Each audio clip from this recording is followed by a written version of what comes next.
این نوع سه‌چرخه‌های دیزلی و یا ریکشه‌های چینی نچندان پیش در بازارهای کلاب پیدا شدند و کار خریداران و تاجران را آسان‌تر کردند.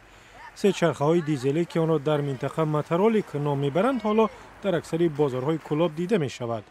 اسماعیل رجبوف که پیشتر عربه عادی داشت پول جمع کرد و سه‌چرخه دیزلی چینی خرید تا کارش آسان‌تر و درآمدش بیشتر شود. 10 سوم می‌خواد. 10 سوم؟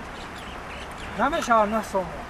میشه که ما گفتیم که همون شرایط هم خیلی وضعی هم 10 سوم نصف من نوکری شوم میشه و فرقش نه باشه کار نباشه چی کمک می‌کنی؟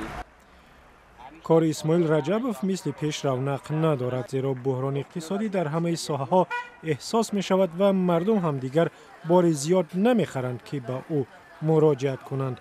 با وجود این عربه‌کش‌هایی که مثل اسماعیل رجبوف سه‌چرخه دیزلی ندارند با او رشک میبرند زیرا مترولیک‌ها جای عربه‌های عادی را تنگ کردند و درآمد عربه‌کش‌های معمولی هم به زمین زده است.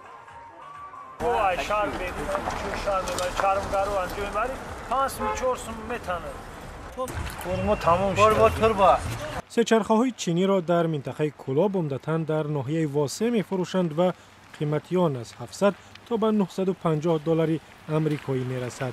تا نیم سال پیش عربه‌کش عادی اگر 500 دلار می‌داشت می‌توانست این نوع نقلیات را بخرد، اما افزایش طلبات به چنین سه‌چرخه‌ها قیمت این نوع نقلیات را در کمتر از نیم سال تقریباً 400 دلار بالا برده است.